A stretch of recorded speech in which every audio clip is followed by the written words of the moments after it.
Update in line with the mayor's public safety and public health and safety strategy, including overall improvements and emerging threats. 3 items for today are alert and warning updates. We've had a busy July. Our stakeholder review of the Municipality of Anchorage Emergency Management Program, and then as well our inaugural August 2025 Emergency Management Awareness Month. So beginning with alert and warning, we're continuously monitoring and communicating risk to partners and the public in support of responding teams. This is a very traditional role for emergency management. We communicate risk, protective actions align with subject matter experts, because we know that statistically, if you give people timely and accurate information, they will take positive actions to protect themselves and others for life safety, property protection, and environmental safety. As I said, we've had a busy month this July, beginning in early July with high and very high wildfire danger. Through the 4th of July and Forest Fair, we worked to support Anchorage Fire Department, Girdwood Volunteer Fire Department, and the State of Alaska Division of Forestry, mostly through amplification of activities by response teams and prevention activities. Several behind the scenes messages, phone calls, and texts were made to make sure we were redundant and synchronous throughout that event. For this event series, we elected social media to work with the public primarily. In late July, we had 2 significant earthquakes resulting in tsunami warnings for Alaska. There is now a scientifically confirmed, rare but real risk of tsunami in the Municipality of Anchorage, which threatens a few low-lying areas near waterways and infrastructure. These 2 large earthquakes did not present a risk for the Municipality of Anchorage. I say again, Anchorage was never in danger from these tsunamis. Subsequently, OEM worked to convey this to the community as needed through local, state, and federal partners at the State Emergency Operations Center, Anchorage Weather Forecast Office, and the National Tsunami Warning Center, within a broader warning system, including phone calls and texts as well internally. More specifically, on July the 16th, a 7.3 earthquake at Sand Point triggered a tsunami warning for Homer and other Kenai Peninsula borough towns in neighboring jurisdictions.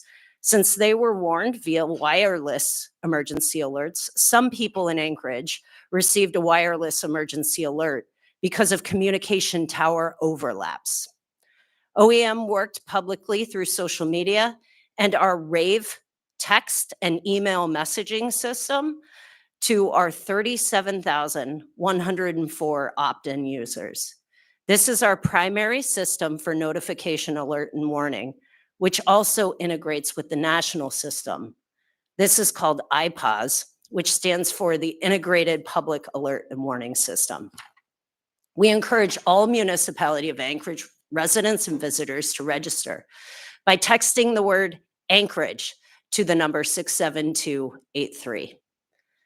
On July 29th, there was an 8.8 earthquake on the Kamchatka Peninsula in Russia. This triggered a second tsunami warning for many countries across the Pacific and Western coastal states.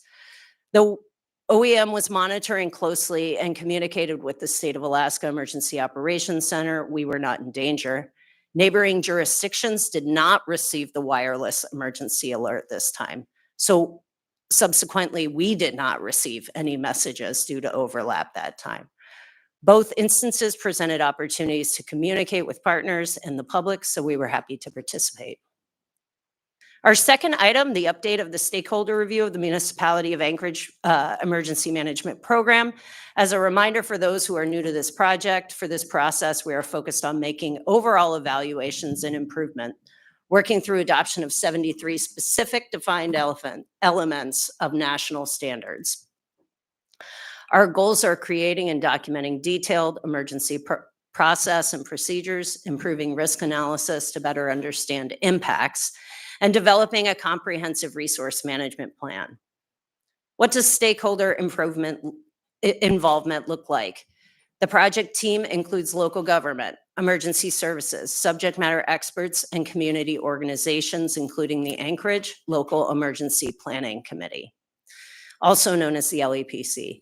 It ensures a well-rounded whole community approach. The project will be carried out in phases through October 2025, and it concludes systematic updates to ensure progress.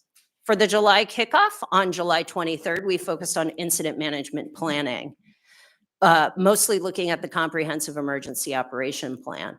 5 of the 7 excerpts of this plan are brand new. Revisions include base plan revisions and a recovery annex revision, and then all new elements, including agricultural natural resources, critical infrastructure and key resources, food, water, and commodities distribution, and volunteer management.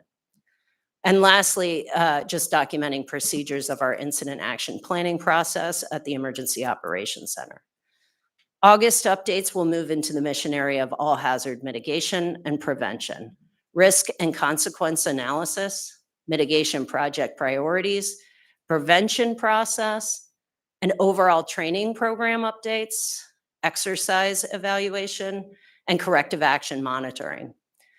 Of course, as well, we are updating our ever-present public education and information management process and procedures. Last, we will share about the inaugural August 2025 Emergency Management Awareness Month. This planned event is sponsored by the International Association of Emergency Management. The purpose of the event is to recognize the emergency management profession for what it is and to tell our story. Compared to my public health and safety partners, this contemporary profession as we know it is young and not yet 100 years old, as we mostly stem from the greatest generation post-World War II era of civil defense.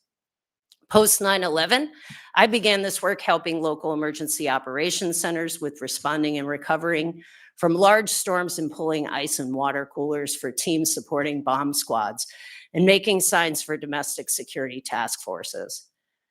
Back then, we used to say emergency management was 95% preparation and 5% response.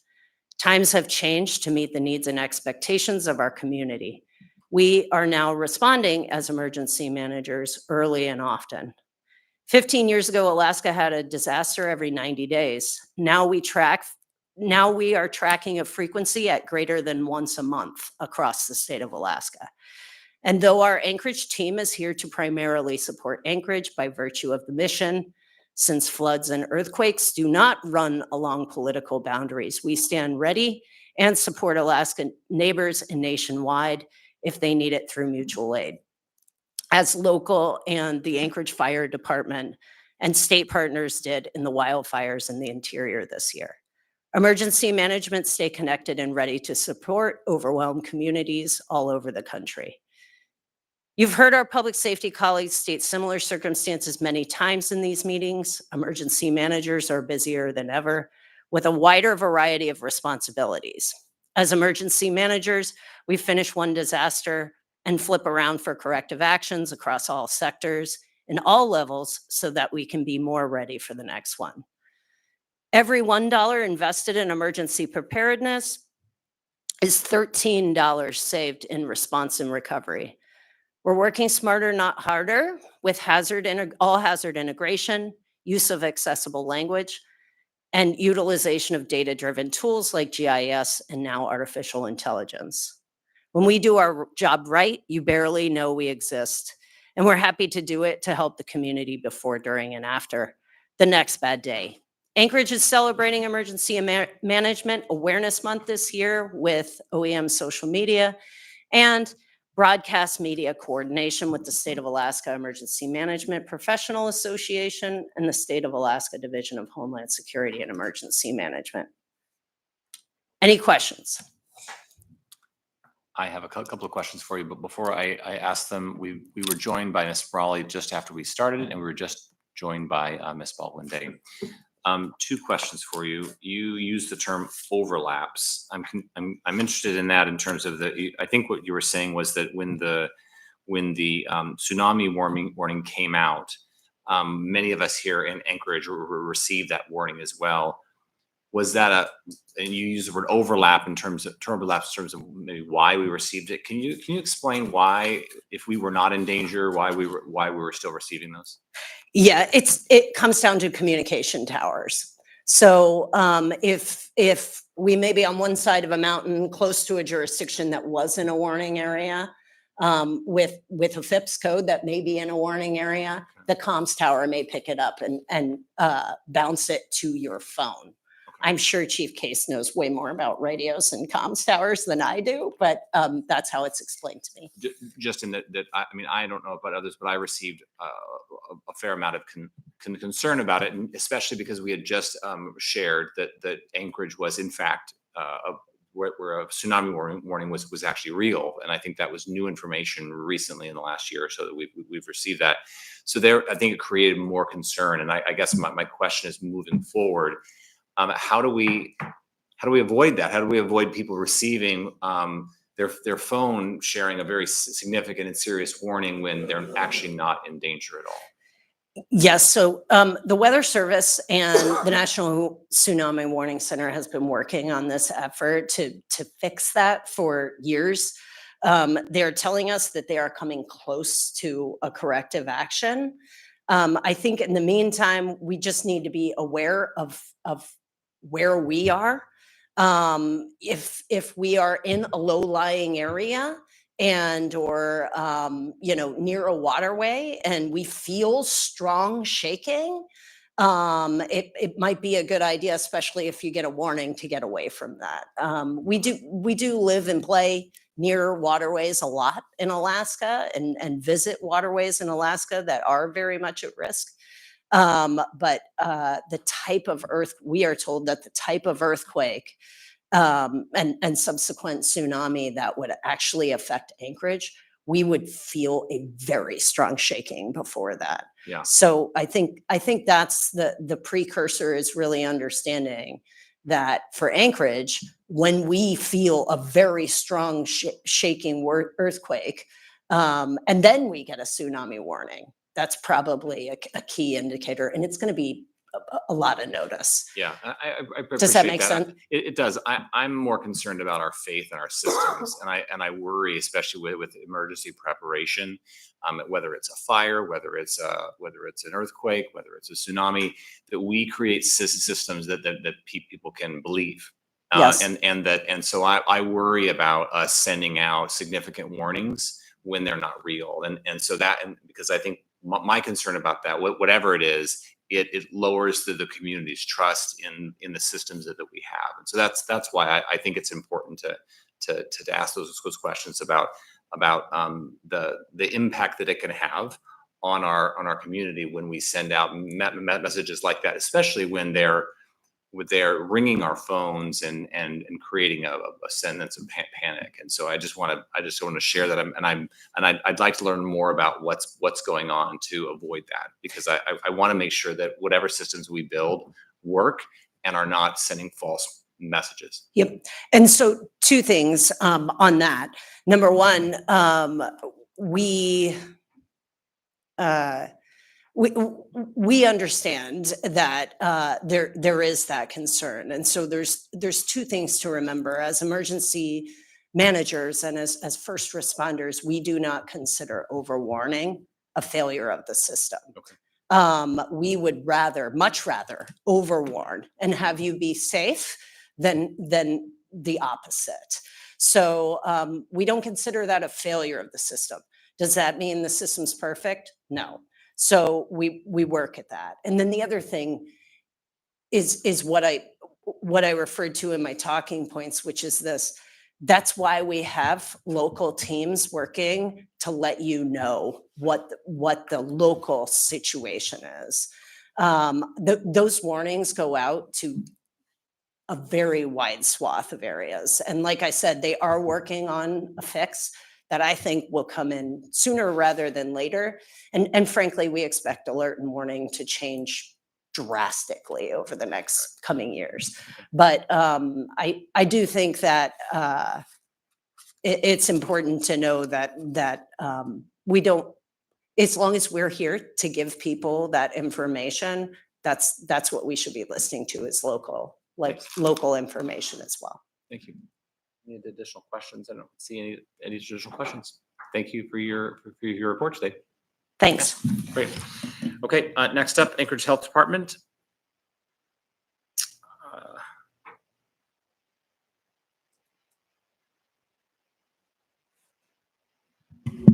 Good afternoon, everyone. Kimberly Rash, Anchorage Health Department.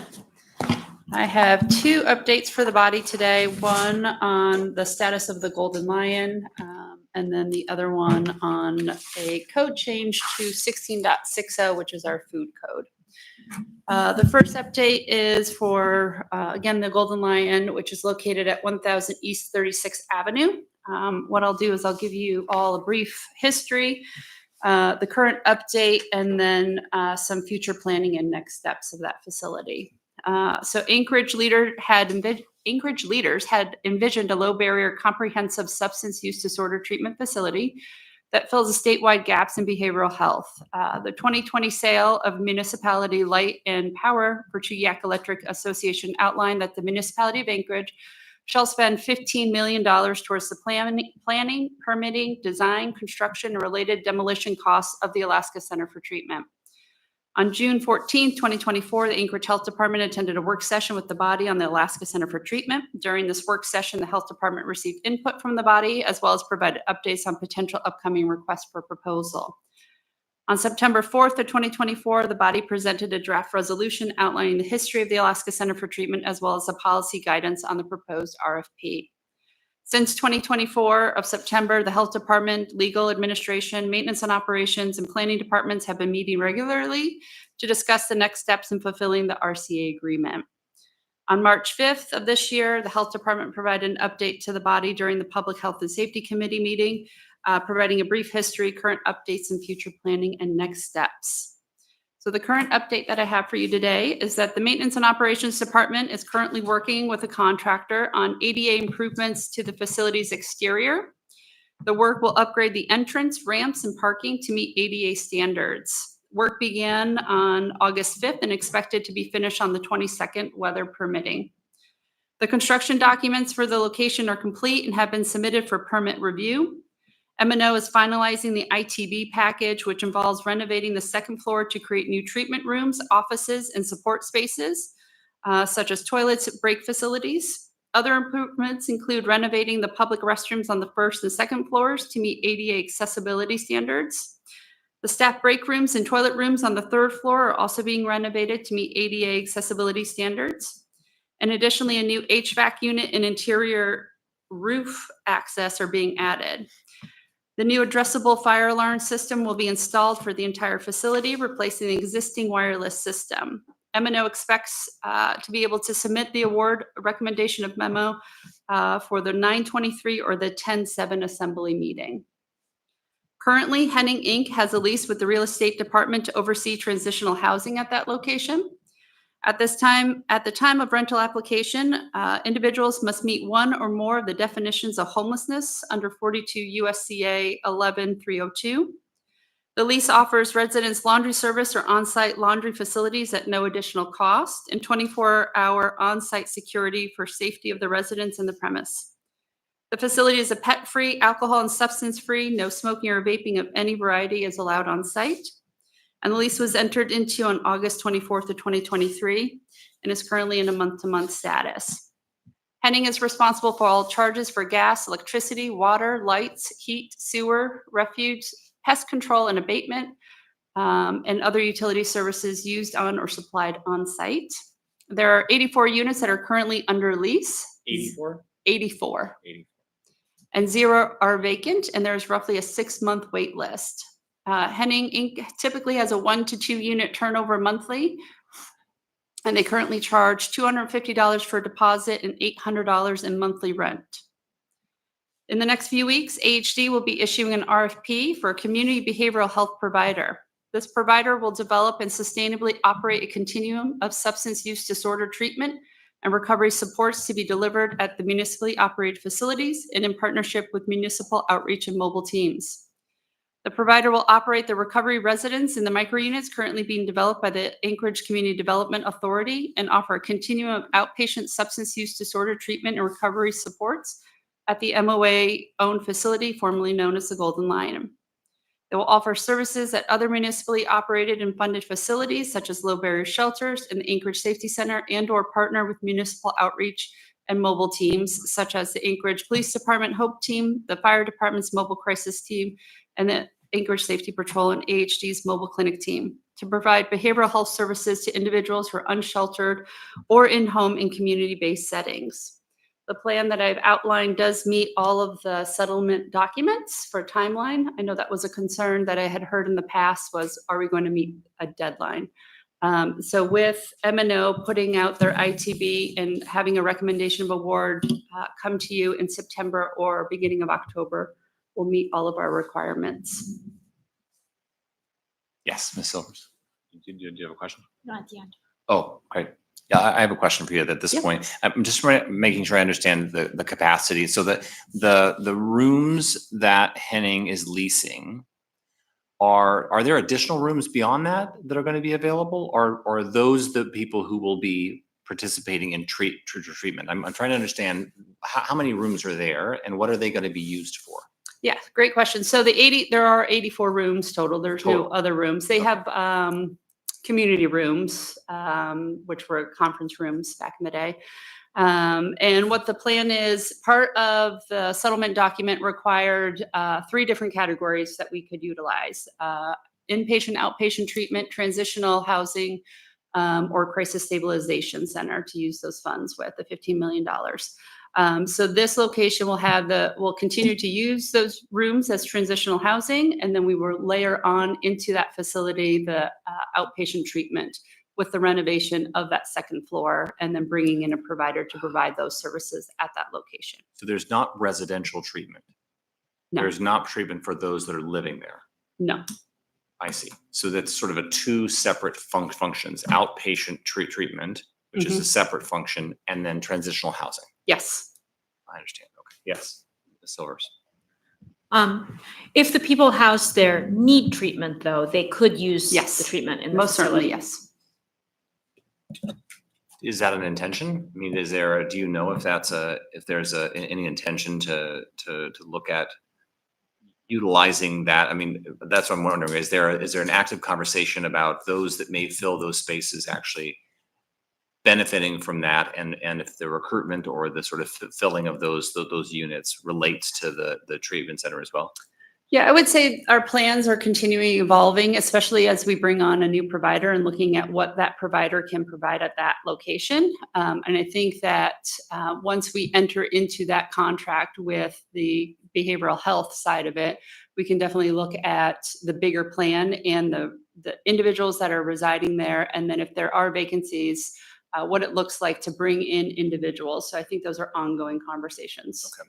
The only reason I ask that is because it's been my understanding that we need more residential treatment beds in Anchorage, and that may be less true now than it was in the past. But that remains an option for us, I guess. Is the question? We lease those rooms, so if there was a change in the future to utilize some of those rooms as treatment rooms, and that was something that was an option. Is that something that would be an option in the future?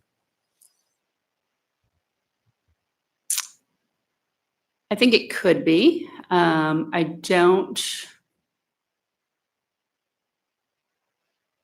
have to get back to you on that because I don't know for sure, but it could, I would, But that is not the Say it could be. existing plan at all. The existing plan is transitional housing and Correct. outpatient treatment. yes. Okay, all right. Ms. Baldwin-Day, and then we'll go back to Ms. Silvers. Yeah, I think moving toward an inpatient model would require pretty extensive conversation with the neighborhood surrounding. I missed the date that community behavioral health provider RFP is going to be coming out. Would you repeat that? It's going to be in the next couple of weeks. Next couple of weeks? Yes. Okay, great. And then the renovations that were outlined, I think I remember, or maybe I'm misremembering, that there was some kind of asbestos remediation that also needed to happen in this space. Is that part of the Yes. suite of renovations? Yes. Okay. Yep. And is there any sort of timeline for how long that whole process is going to take? And will there be displacement of any of the current residents to be able to accomplish that? Yeah, great question through the chair. So in talking with the M&O director, there will not be a displacement of individuals residing in the facility. And the rough estimate is about 6 to 8 months.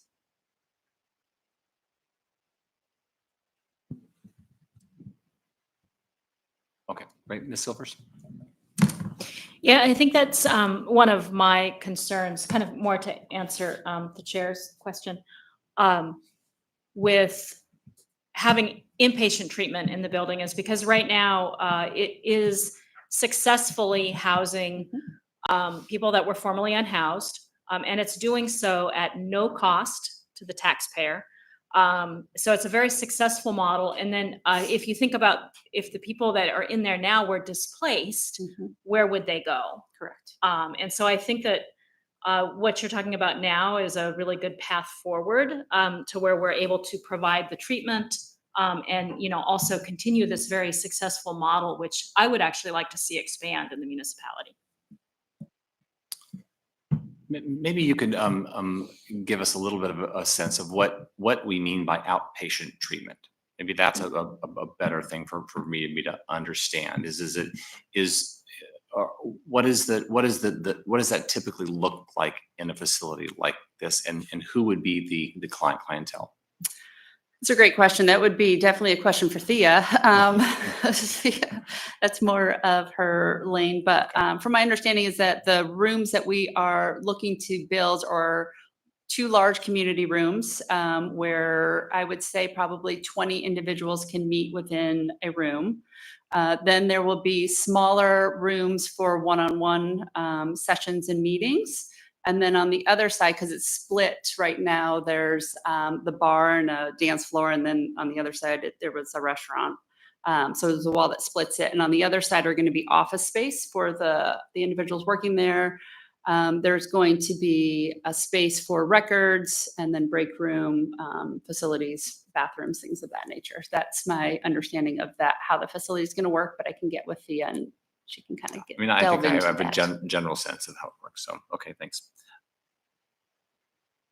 Okay, you can go. You have more. Do you have any more on the gold mine in terms of No, that was it. And just share us one more time, and because I know it was asked, but what's the time frame for the RFP? Not only in terms of when it goes out, what's your expected timeline to complete the process and have someone on? So if we can get the RFP posted within the next couple of weeks, I would say it's going to be out for 4 to 6 weeks. And then after that, we have to convene a committee, which takes typically 3 weeks sometimes to schedule everyone. And so I'm hoping by the end of this year, we would have a recommendation. By the end of this year, we would have a recommendation of award of a contractor in front of the body. And then it could go from there. And you're talking about the same organization that would provide these services not only here but the other locations that you Yes, mentioned. correct. Thank you. I don't see any additional questions. Okay, thanks. All right, so the next update I have is some changes that we are making to AMC 16.60, which is our food code. The purpose of the changes that we are making is to align municipal code with Alaska statute 17.20.332, which exempts certain homemade foods from permitting and inspection. We're also making some slight changes by eliminating conflicting local requirements and streamlining enforcement processes and modernizing mobile food and temporary food safety standards. So the 3 biggest categories is the first, the homemade food provisions.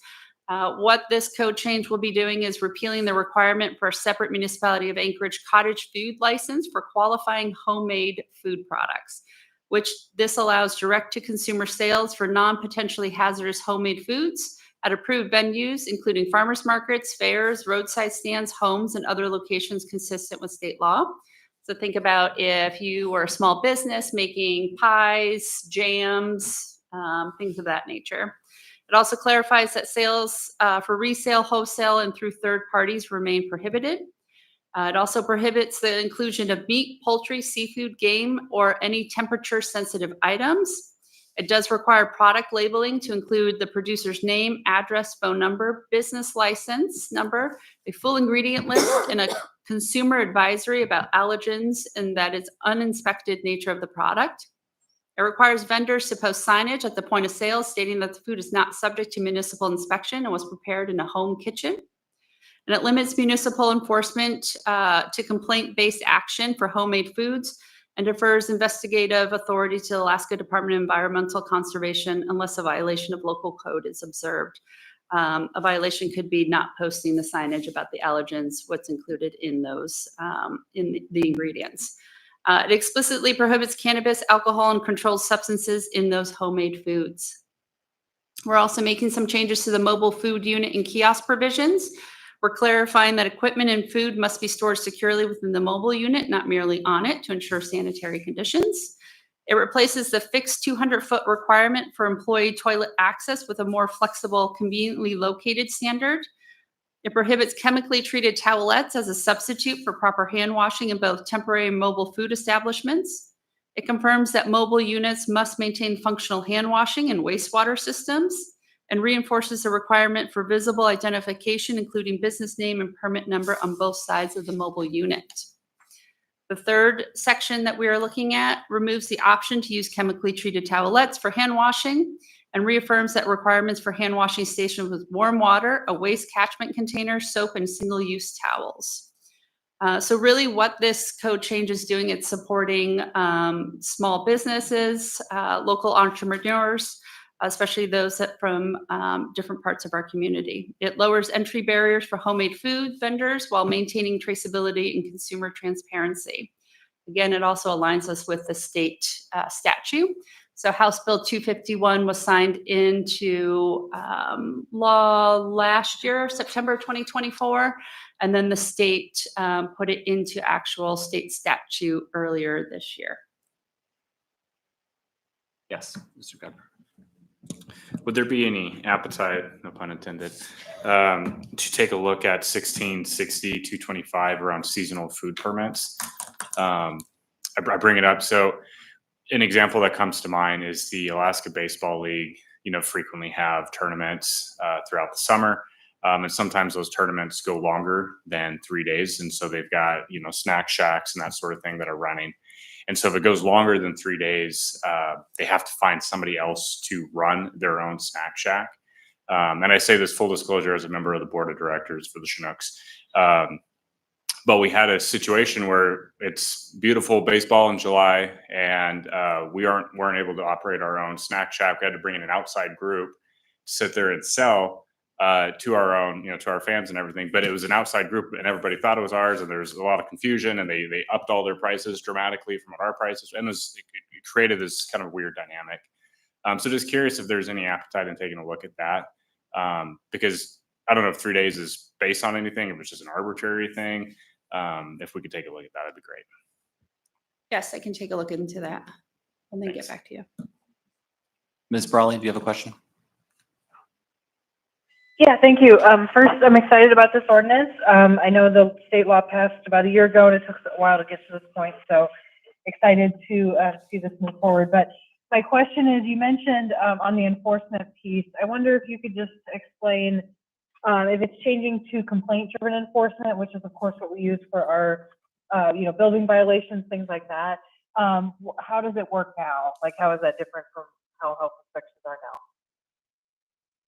That's a great question. So currently, with Cottage Foods, the only action that we do have is complaint-based, really. So there wouldn't be really an enforcement piece, I would say. No. Okay, so that piece is essentially the same as Yes. how we do things now. Mhm. Okay, thanks. I have a couple questions. When you said mobile, are you also talking about food trucks? Yes. Yeah. Okay. That's I think what you're talking about.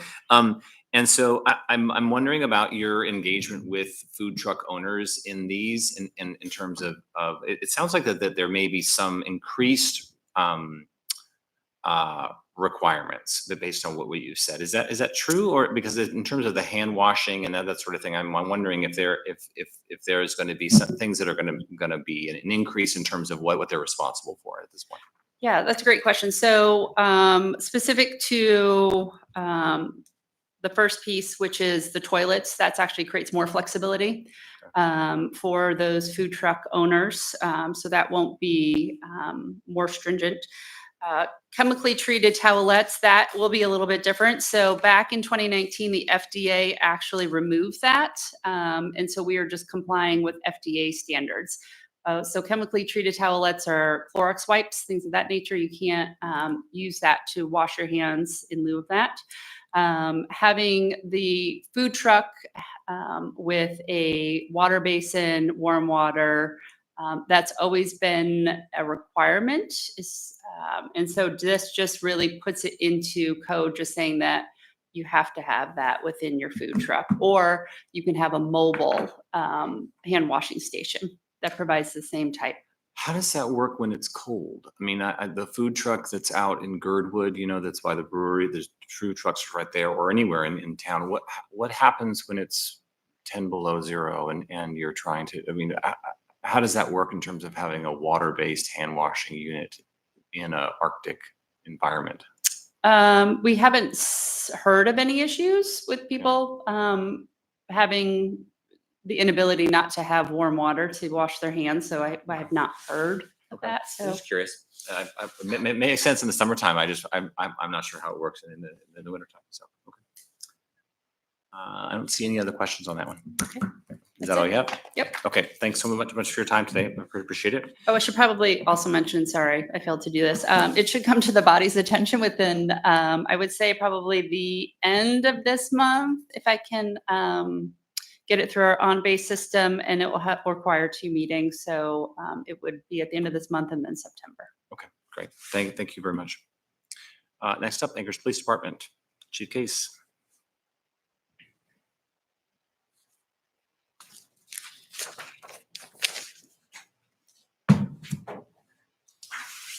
Welcome. Hello.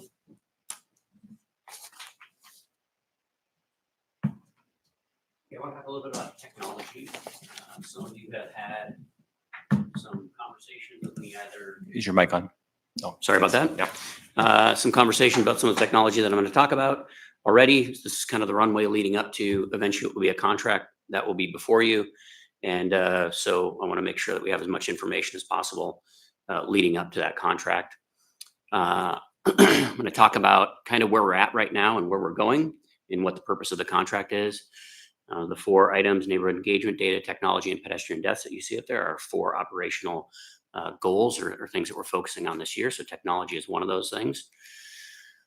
Some of the technology that we are working on or have in place already contracts and are either onboarding or have onboarded throughout this year is Hexagon, which is our CAD RMS system. That's supposed to go online early part of next year. Can you just tell us what CAD RMS is? CAD is computer-aided dispatch, and RMS is records management system. So think of that as the brains behind report writing and dispatching. Without those 2 systems, we kind of don't exist. So that will be a new system that we have right now, or just quite out of date. Powered EMS, that's a contract that you all approved earlier this year as well.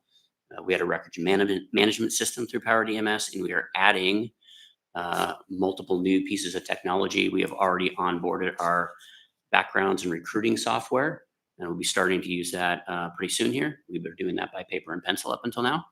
Our field training, FTO's field training officers, so our field training technology will be digitized throughout the Powered EMS suite, all connected to backgrounds, training. They're all connected and integrated in one system.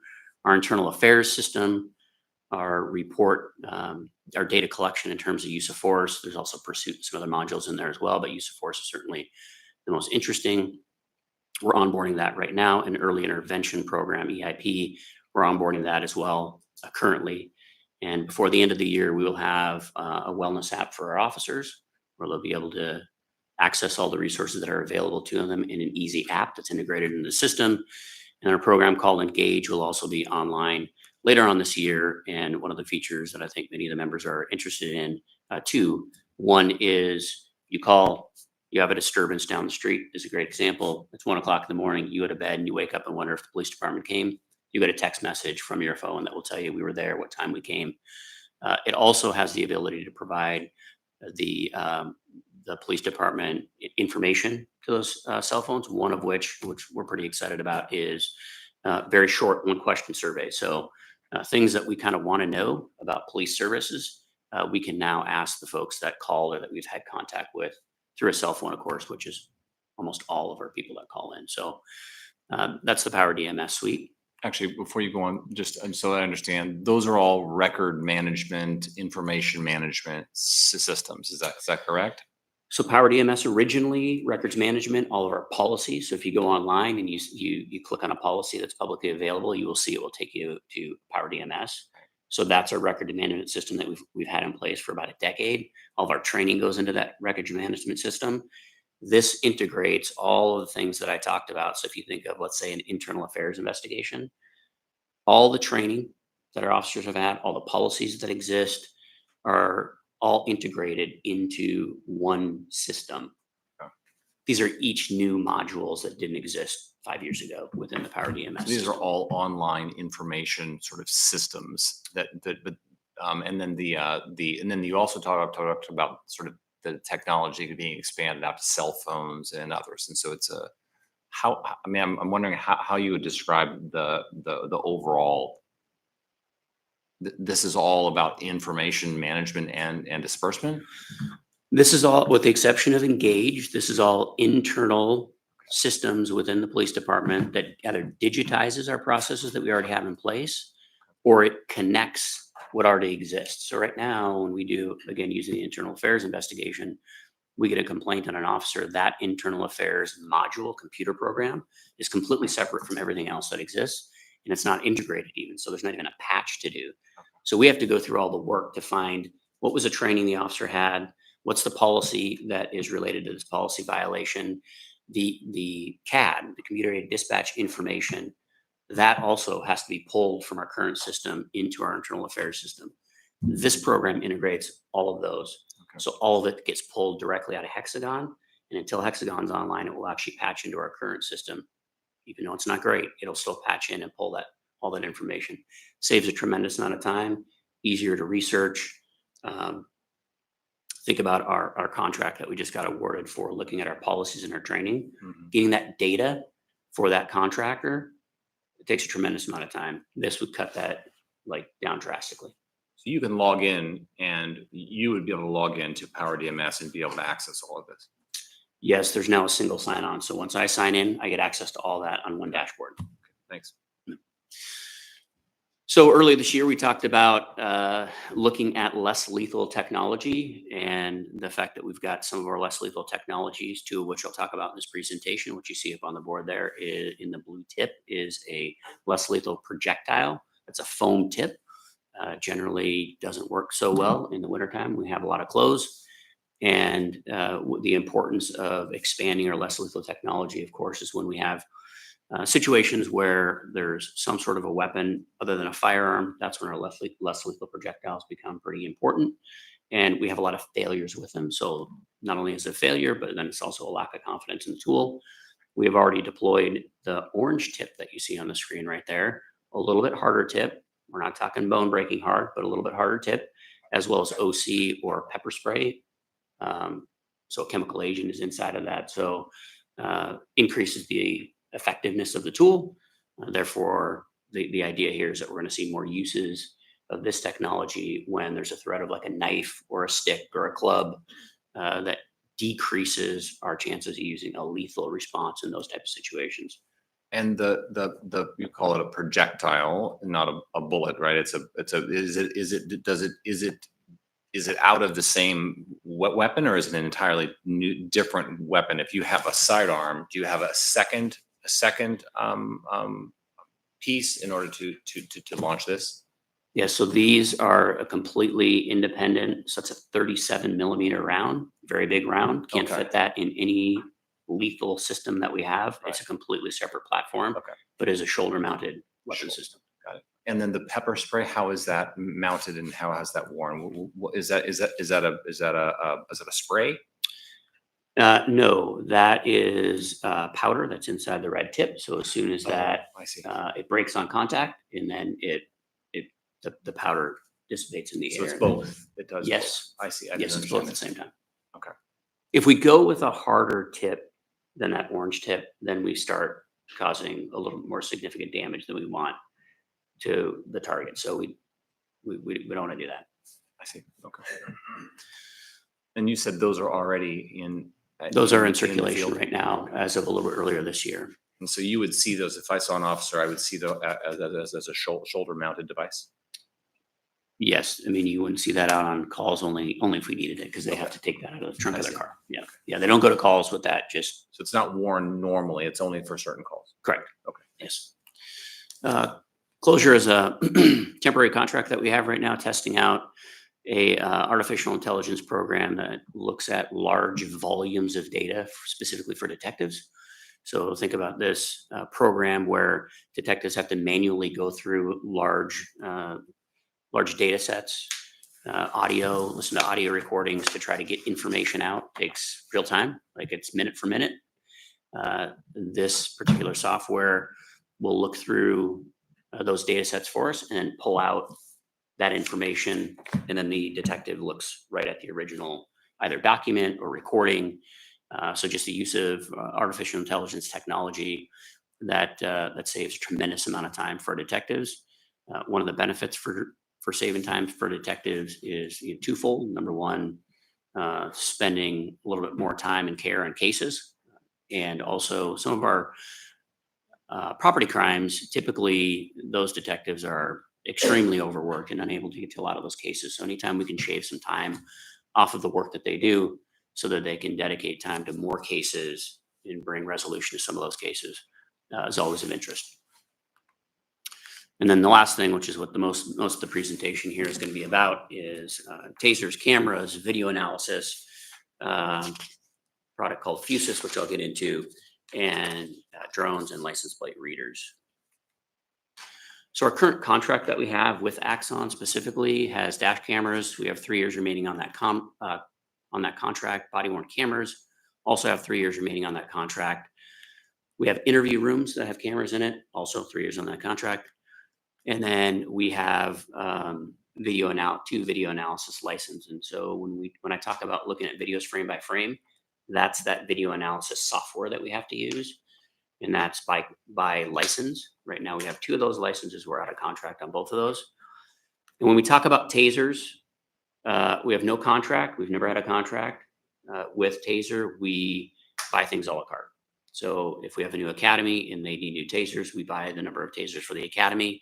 If we have batteries for those tasers or cartridges that we need, we just simply put in an order for the numbers that we need, and we get them shipped to us. So that's been our method and our model of tasers throughout the time that we've had them.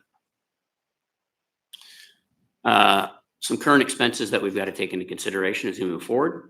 I mentioned that a la carte that we've done with tasers. Generally, annually, that's somewhere between $50,000 to $100,000 for spending on tasers, depending upon academy size and how many batteries and probes that we need to replace. Everything with Taser is now going to subscription and has been for about the last 5 or 6 years. The current tasers that we have, the X2 model, we have no ability to order anything else from. We have been hanging on to those things for dear life so we can continue our a la carte and our lower budgetary requirements. And we've emptied out their warehouses. We can't get anything for them anymore. And there is one other model that we can go to only for about a year, and then you have to go to subscription. So once you go to a subscription base, it's about $308,000 a year, every year for that program. Those video analysis licenses I talked about, those are $3,000 a piece, so $6,000. We have a data migration project that we have to complete. That is our dash camera video that we're required to keep under code. That's about $200,000 to do that data migration. So that's about $514,000 that roughly in increases that we're looking at just to meet some of the Axon contract requirements. Now we'll go to the contract currently that we want to look at. Actually, can I just ask a question about I want to go back to that. So the other device you were talking about is a large device that you would use only in certain situations. Are tasers with officers all the time? Yes. They are. Okay. So there's always a non-lethal option with them at all times. There are multiple non-lethal options that they have on their person. Taser, all of our officers are equipped with tasers. By the way, as a side note to that, our current academy right now, they have no tasers. We can't order them So we have a contract problem to try to figure out how to outfit them before they go out to the street. So we're kind of at that point of time to do something. Okay. They also have pepper spray Okay. that's on their person, and then they're required to have easily accessible in their police vehicle a baton. Okay. And then there are other less lethal options that are available to them outside of the projectiles that I showed right there. They have what's called pepper ball, which looks kind of like a paintball, and that is similar to the new round that we have, although there's really no impact force of it. It's designed to, as soon as it hits anything, it will immediately pop, and there'll be a powder called PAVA that will immediately emit into the air. Thanks. You bet. So these X2s are the model that we have currently are using. These are the ones that we can't get any other parts to. So all our officers are carrying this particular model. I mentioned that we could go to a different model for about a year, and then we won't be able to use that model either. So not really a great business practice to have to purchase a bunch of X7 tasers that are functionally a little bit better, but they're going to be obsolete after a year of incorporating those. The Taser 10 is what we want to move to. That's the current model. And the chart that you see up on the board, the effective range, so the distance from our X2 version that we currently have, and the effective distance of a Taser 10 is about twice as good. So that means our standoff distance, twice as long, means a higher likelihood that we can use this particular tool, again, in those situations where we're faced with somebody that has a knife or a weapon. Generally, that doesn't mean across the board we can't use that with somebody that has a firearm, not applicable apples to apples, but to like a knife. But there are some applications where 45 to 50 feet gives us that ability. But I just don't want to leave you with the impression that this is a tool that's going to be commonly used if there's a firearm in play. So the Taser 10 is the model that that we are going to be forced to go to no matter what we want to go to in this particular contract.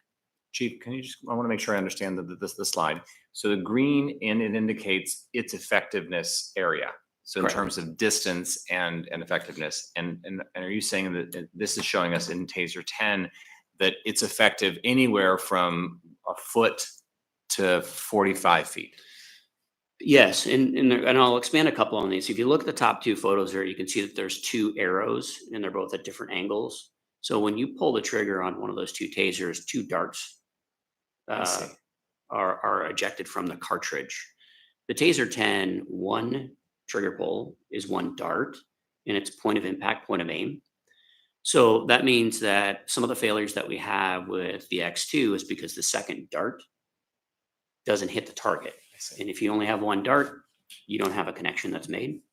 The other problem with the X2 is in close quarters. You can see how there's no green effective range close up, whereas the Taser 10 is effective close and at distance. So our officers actually have to have a certain amount of distance to make it effective, but they can't be too far away to make it effective. And this eliminates the close-up problem and far extends the distance. Okay, I have a question for you, Ms. Silvers. Yeah, can you talk or tell us a little bit about the effectiveness and the reliability of your current tasers compared to the Taser 10 and how that might affect the number of use of force incidents? So our current X2 is about roughly a 20 to 22% effective. So less than a quarter of the time. As I mentioned earlier with the projectile, the 40 millimeter that I had on screen, that causes issues with being comfortable in using that particular tool. If there's a weapon that we're having to deal with. So the Taser 10 is a kind of a completely different setup. The velocity of the probe that leaves the Taser 10 is faster so that it is able to penetrate clothing better, and that should increase the effectiveness. There's also a new cartridge that they're going to be coming out with, and they're going to be testing that is specifically designed for clothing failures, is what they're called when the clothing's too thick, which is pretty significant for Alaska. They are designed to penetrate clothing, but not over penetrate in human skin. And so they're effective through Carhartt bibs and Carhartt coats. So something that we see a lot in Anchorage. So that is an additional cartridge on top of what we would be purchasing in the contract. But we are probably going to test that cartridge out for them and be one of their test sites to see how effective it is. So it's volunteers. Is it? Great, thanks. Is that the answer to your question? So the new contract, what it's going to address, it's going to reset all our contracts to 5 years. We can talk about resetting it to 10 years, but because we have both of those conversations, but generally speaking, we do 5-year contracts. So everything that we have that's an Axon related contract will be reset at 5 years. The tasers, obviously not free. They're quite expensive, but that will be included. We will have free video analysis. So I talked about the two $3,000 a piece for $6,000 total. We'll have unlimited licenses for that video analysis.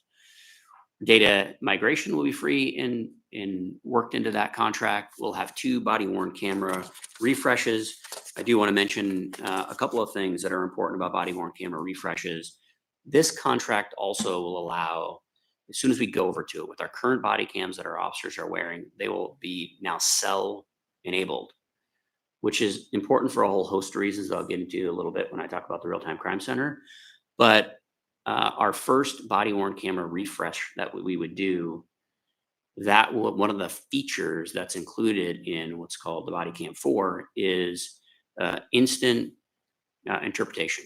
So when an officer has contact with somebody and they respond in anything but the English language, the body worn camera will immediately detect what that language is and act as an interpreter for that officer through the body worn camera immediately. No calling, no finding an interpreter, no using any sort of phone service that we have to wait to find. And currently we've asked them to invest in some of the languages that we see here that we may not see throughout the rest of the country.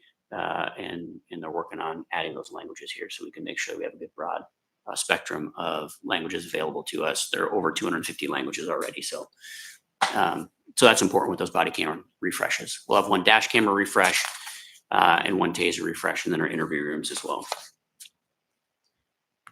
So here's the important stuff on the upgrades that comes with this contract. We're going to have 2 virtual reality training. So this is not only our taser training, but currently we have a $250,000 contract for de-escalation training. We have tested multiple different platforms to try to have some virtual reality de-escalation training. The platforms are not great. And when we tested Axon's virtual reality training, some of you folks were in the headset when you looked at the demo, is actually heads and shoulders above. So we'll actually be able to use that grant specifically for this technology in the contract. It also makes our annual training for tasers much, much cheaper to use virtual reality. Fusus is the product that's the Real-Time Crime Center for Axon. And think about this as the brains, and I have a slide, I'll talk about it here in a little bit, a few minutes, but think about this as kind of the brains of what Real-Time Crime Center is. A very simple way of thinking about this is video feeds, whether it's a private business, whether it is cameras from Town Square Park, whether it's people that have Ring cameras. So Axon has a contract with Ring. So if we have a homicide that's in your area and we know it took place between midnight and 3 a.m, we will be able to send you an alert if you have a Ring camera and say, we're looking for any evidence. Can we have access to your Ring camera for that 3-hour time period and see if we see people or vehicles? So Fusus is the connection box, if you will, between all of those technological resources. With this contract, we're getting 3 free drones that can be in either what they call a hive. So think about 3 drones mounted.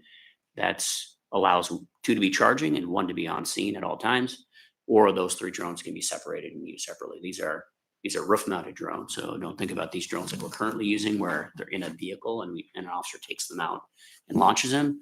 These are all launched remotely. And I got a slide here in a second that I'll get into and explain that a little further. De-drone technology also comes with this contract free. What that allows us to do is identify drones that are flying in certain areas. License plate readers are also free for this 5-year contract as well. And then there's a couple other things that we will not be using in the contract. Roughly, that upgrade to our current contrast is in the vicinity of $800,000. So now to talk specifically about each one of these. Chief, an apology for a second. I just have to, for members for the record, I need to step out for a second. So Vice Chair Silvers is going to take over chairing the meeting. Okay, go ahead. So Fusus in a real-time crime center, that picture kind of gives you an idea of what this looks like. This technology is, I mean, what this gives us is safety. It gives this immediate access. We can launch, for instance, a drone if we had a roof-mounted drone, and we get a call for service that is high risk. A drone can be on scene in roughly 30 seconds, where an officer may take 4 minutes. And from the minute that the drone is on scene, that drone is immediately providing information to the responding officers. Dash camera feeds, body-worn camera feeds can all be worked into this as well. Intersection cameras, cameras that are connected to businesses. If businesses want us to have access real time to their cameras, that can be connected to Fusus. So you have, let's say, a gas station that wants us to have real time feeds to their cameras, and there's a robbery there at 2 o'clock in the morning. We could get real time camera information. So now the officers arriving on scene know exactly what vehicle left, what the license plate of the vehicle is, the description of the occupants of the vehicle, direction of travel, and that information is immediately available to them. We can also use this technology for neighborhood-focused projects. So when you have specific problems in neighborhoods, the use of cameras to try to gain information, data, and evidence for crimes and activities that are happening to use in criminal investigation. And then what's really important to note is that we do not want to use or will not use the Real-Time Crime Center for predictive policing tools. Another date, another time, we could talk about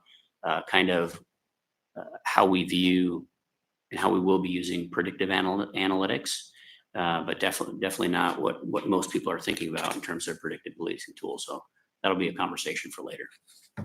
I have a question from Anna Brawley. You bet. Yeah, thanks. And thanks for the overview. I guess my general question is, we're starting to think ahead to budget season. Is this contract you're describing going to be within APD's budget, or are you going to be looking for a budget increase for 26 and beyond? Thanks. We will be asking for no budget increase for this program, but the contract will come to you. So you definitely have input and influence. Okay, thank you. Real-Time Crime Center is just one additional slide. And for those of you who love to read journal articles and peer-reviewed articles on things that are happening, I put two up there. One's from Hartford, Connecticut, that showed, and the important number there on the right is 442% more likely cases solved when a city has an active real-time crime center. And then in 2025, a study was released on Miami, who had a real-time crime center for approximately 5 years at the time they restudied it, and they're still showing long-term success. I will point out in the Miami study, something that's really important for us all to understand, although there is an extremely high success of arrests and evidence collection when you have a real-time crime center, prosecution has not kept up, and the court system has not kept up with the technology. So they're still seeing bottlenecks in some of these communities. So the benefit of real-time crime center is just collection of data and much, much, much higher likelihood that we're going to be able to make arrests. This is a screen of a roof-mounted drone, the 3 that would come free with the contract. If you go all over to the left column, you'll see calls for service that are populated in the panel. And the middle picture is thermal, so that's during the nighttime. If you look on the right-hand side where you have a green line that goes around the Tudor-Muldoon curve, that's the ability to have geofencing available within the drone program. And then right underneath that yellow line on the right-hand side, you'll see a red box. That's a call for service.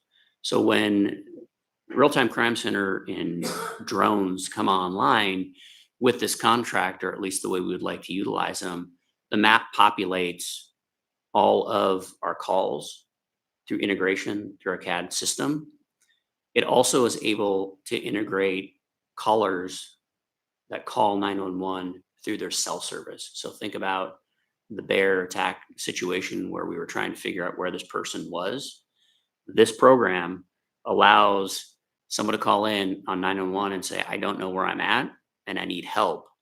That call will populate through our real-time crime center, through our drone system, their exact coordinates, and we can launch the drone by a push of a button and it will immediately put that drone right over the top of that cell service or those coordinates. So we can immediately find somebody that needs police services or help and start getting resources in there. So the ability for us to respond quickly to crime in general is game changed by the use of drones.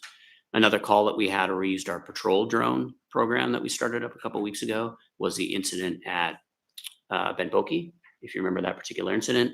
And we would have, a year ago, we would have marched officers into the wood because we've got to try to find that person before there's any potential loss of life. And with a drone being overhead, we immediately used thermal. We could identify the person and we could recognize that the immediate threat to charge in there wasn't needed. And now we're coordinating resources. We're able to put officers in there without a higher risk of having to use deadly force. That's a particular incident that was an extremely high risk case that I think a year ago, it probably would have had a different resolution. So we're already seeing a pretty significant impact with the use of drones. I have a couple questions from Erin Baldwin Day. Yeah, thanks, Chief. I really appreciate the emphasis on risk management and less lethal force and using technology to do that. A couple of questions about the real-time crime center. Is there a human being monitoring this thing? Is that something that dispatch will be undertaking? Will this be something separate? And then what sorts of training needs or requirements are you anticipating as you integrate this into your system? So the real-time crime center is monitored all by human beings. Any information that is coming in and out of the real-time crime center is all verified. So let's assume an officer gets a hit on a plate that says stolen vehicle. The real-time crime center will take that information and verify that information is actually accurate. So one of the important pieces of having a real-time crime center, along with all of this technology, is that verification piece to ensure that the data is being used properly and not the officers making contact and having to verify it later, which generally turns into a disaster down the road. And what other questions did you have that I didn't answer? Is this something that will be integrated with dispatch, or will this be something separate? And then what sorts of training needs will there be related to this? So currently our real-time crime center, which is very, very small, one employee, is housed in dispatch, a room off of dispatch, so they're close together. As we expand, it'll be two separate centers. There's really no need to have them in the same room. And the model that we're looking at is one sworn member and one non-sworn member in the crime center operating it, doing various different tasks at the same time. The training, believe it or not, is relatively limited. So if you think about our dispatchers right now, if they wanted to come over to the real-time crime center, they would take very, very low training because a lot of the data systems that they're in and out of right now as a dispatcher, they'd have access to. Likewise, with the officers that would be going into the real-time crime center, a lot of the information they already have access to. They're just utilizing it in real time and putting that information out. So the training aspect of it is actually pretty minimal. I have a question from Anna Brawley. Yeah, thanks. And thanks again to the chief, Ms. Baldwin Day, and I got a briefing from some representatives from Axon earlier this year about some of these components. So that was really helpful context. My question is the same one I raised at that time, which was around kind of data security. So two parts. I guess I'm curious what sort of data sharing agreements we have now with state and federal. So for example, FBI or state troopers, I know we work with them regularly, and kind of how would that look with this system? And then the second question, I know all of this is built on Axon's own systems, and so I'm wondering kind of how we make sure that our data is protected. I know they said they don't sell it, et cetera, but just making sure, since it is a third-party platform, kind of what that looks like. Thanks. So the first portion of your question, which is, slightly disappointing to say, but still integrating systems outside of Anchorage Police Department to other jurisdictions associated with Alaska State Troopers is not an easy thing. So the data sharing and information sharing is not happening on a regular basis. That's just not kind of the way the state is set up. And by state, I don't mean just the troopers, but like us being included in a global use of the word state. So when there is information sharing, it's generally we grab that information, we secure it through evidence.com. So think about the DAs, for example, on cases. That's put in a secure FedRAMP certified system where they can go and then grab that evidence that's specific to a case. No one has access outside of the municipality to go into our evidence systems and access stuff without us specifically giving them access to each and every data point. As for the security that we have, it's similar to our dash cams. It's the same actually as our dash cams and our body cams right now. There is a lot of evidence that's in our, for example, our body worn cameras. That is all in a secured location. We own that data. They can't use that data, repurpose that data. And then just like when we migrated from our dash cam system to Axon, that $200,000 data migration, we own all that information and we would pull it out of their system and put it into a new system if we change systems down the road. Okay, thanks. Yeah, that's really helpful. I guess one thing I'm going to continue to be watching is, making sure that our data remains secure. And also, I know there's a lot of, like the new State Troopers show that's coming out. I know there's a lot of kind of profit incentive for utilizing public data in that way. But I, for one, think that we should be very cautious proceeding down that. I know that's not what you're proposing, but just want to put that on the record as well. Thanks. I have another question from Erin Baldwin Day. Thank you.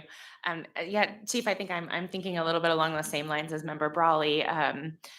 For those of us who maybe were teenagers and young adults in the late 90s and we remember, movies like Minority Report and Enemy of the State. And, I think there's, especially in a more libertarian leaning place like Alaska, there may be some healthy skepticism among the public about using these kinds of tools.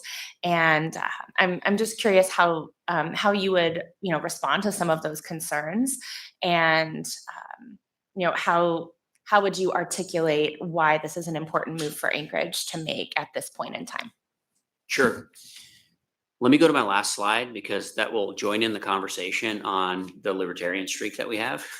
And then we'll talk about kind of like policy considerations or code provisions. So the last thing are license plate readers, and there is a lot of hesitation about license plate readers as well.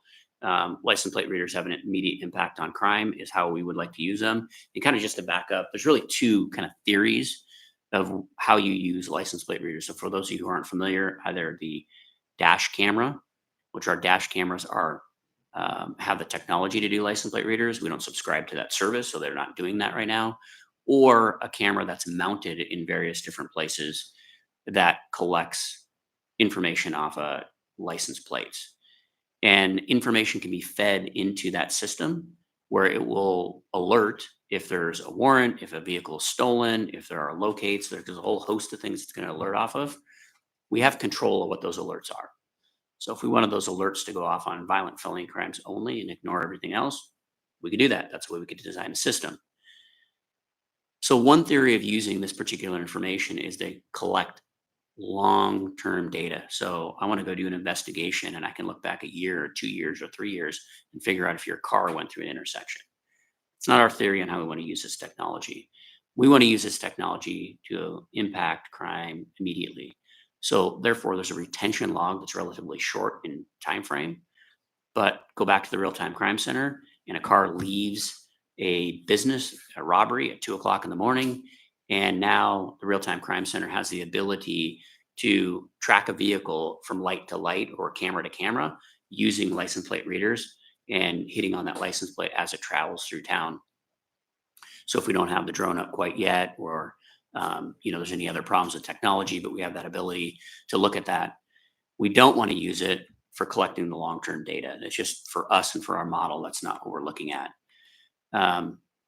So there's immediate information that are attached to the vehicle. So let's say that there is a locate on the vehicle that the owner of the vehicle is a violent offender. That's helpful for officers to know when they are looking for this particular vehicle at our robbery that we're talking about. And then collect and retain data for limited lengths of time to conduct investigations, like a homicide investigation. So now we want to collect that data, as we found out through a ring camera, for instance, that this car passed. This is our primary subject car. Do we know where that car went throughout Anchorage as part of that investigation? So that's how we would use license plate readers. And so I fast forwarded this slide, or moved to this slide to answer your question, because this is a free service that comes with the contract. We don't have to start implementing and using this product today or when the contract goes live. We have the ability to create a policy within the police department, as well as a broader conversation with you as the elected body, to talk about how do we want to use this data to start to kind of peel back when do we get to freak out mode, and let's not have that happen. But let's use the technology where we think it can impact violent crime or crime in Anchorage. The same thing with the drone data, the same thing with the data coming in from different video streams that we have available. How long do we keep that data? That data can be purged based on what it's categorized as. So it's categorized as a violent crime. There's a certain purge date on it. If it's categorized as an infraction, just like today with our body worn and dash cams, if it's listed as an infraction, when the officer kind of books that into that evidence library, it automatically purges itself out of the system based on a records retention schedule. So a lot of these, and this is kind of why we started this conversation as early as possible. So as we move to the contract and getting the contract approved and then implementing the technology, a lot of these can be talked about individually, where we're concerned about how we're going to use it and what we're going to use. The other thing is, as we deal with each one of these pieces of technology, we can start to really, there's no secrets with this stuff. And so one of the concerns I hear is, well, the drone's going to be flying around and the drone's going to be collecting like information in and out of people's homes and all sorts of stuff and privacy. Well, first of all, we have a policy and we also have a code that's in place that deals with drones right now that doesn't allow that to take place. But a lot of the information that's taking place or that goes to and from the drone is relatively specific. So as it's flying overhead, it's not collecting data inside of your windows. Like, it doesn't have that view. It's entirely too high. It's got a bird's eye view. And so doing demonstrations and letting the public see what it actually looks like when you launch a drone that's either roof mounted or a drone that's one of our patrol drones. Those are all things that we started doing the work. We put some of these videos out for those of you who are social media folks. Last week, I believe, we put out a post on a couple different uses of our drones in patrol. So that's all to start the education process and to be very open about how we're using this technology and how we want to use the technology in the future.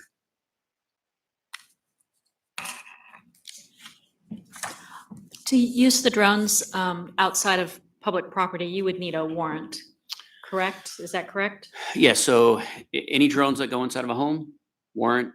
And then there are also some other applications of the use of a drone, even if it's not inside of a resident, where we need a warrant as well. We're not flying it in yards, right? Like, that's going to require warrants to use those as well. Any other questions?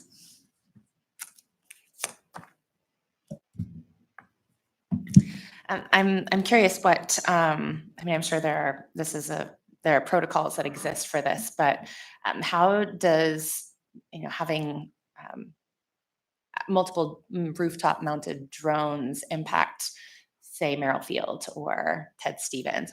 How does airspace coordination work with that sort of thing? So the technology that we have with these particular drones, so we all know that Anchorage is a little bit challenging in terms of airspace because of all the airfields that we have in the military base. And so that puts a ceiling on how high you can fly in various different places within the municipality. This technology has the ability to identify all aircraft that are around, to include commercial jets. We also have to notify the FAA anytime we're launching a drone before we launch a drone. So those, that's a requirement. Our pilots are all what's called Part 107 certified. They're not needed to be at this particular point in time, but ours are. So they're all trained through the FAA and certified, and we'll maintain those certifications for those operators. So there's a lot of safeguards in play. There are restrictions for where we can fly drones, either not at all or what ceiling we can fly at so that we don't impact any large aircraft.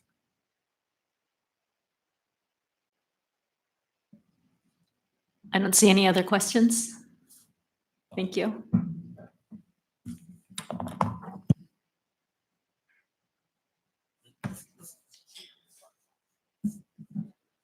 So we have no update from the fire department or the Department of Law. So we'll go to audience participation. Would anybody in the audience like to speak?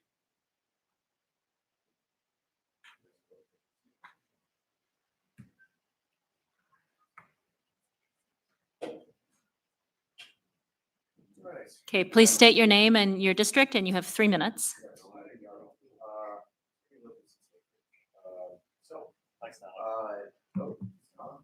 Okay, there we go. Jamie Lopez, East Anchorage. So, task force meeting yesterday, I think it went well. It was a bit better than the previous one. Obviously, sad to see that, some people that showed up to the first one did not show up to the second one. Because clearly there are some vested parties that think they have, well, at least some experience, and they didn't show. But I do start to wonder, where it's a bit of, everybody agree on a word and then it goes on a board. See where it goes from there, because you got to, narrow down on what you're trying to do. So about Chief Case's presentation, specifically data retention with IT. I don't know if there's civilian oversight over data retention policies, but it is one of these things where if they have the ability to go ahead and change the data retention policy by themselves at any point in time, you can easily change it from 1 week to 10 weeks or so on and so forth. And then it does start to get into the pre-crime aspect of you have AI, and AI can start to work things now. I think most of you know. So I won't get too far into that, but I know about these things. So yeah, it would be good to know whether or not the contractor has backdoor access to the system themselves, if they have to do updates, because then they can get information. If the state has the same system, it means that you can go ahead and transfer records if it's the same file type that they use, or if there's a way to link the systems. Aside from that, something I touched on briefly yesterday at that task force meeting. Right now, you're looking at public safety, police, and fire. You should also look at something in between, where it's outreach. You apply it in such a way where you maybe don't look at it from the aspect of enforcement, but risk management and mitigation. And what you try to do then is, in situations where you think that there may be a perceived threat, you essentially look at the aspect of somebody on the other side and how they perceive police, and you try to eliminate the risk. And there are ways to do this. And sort of, I did it at Russian Jack, where there were no huge fires there as a result of it. But yeah, it's something I think you need to look at. And if you do, you might have better outcomes, because right now you're about to abate Chester Creek as well. And people that were there previously, some were at Third, some were other places. And when that gets abated, they're going to go 6 different ways. And it doesn't mean certain things go bye-bye, they just go other places. And so with all that said, hope you have a good day. I need to go talk to the hands. So, all right, we'll see you guys.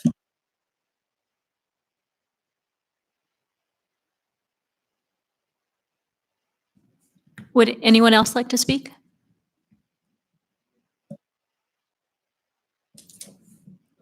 Okay, we are adjourned.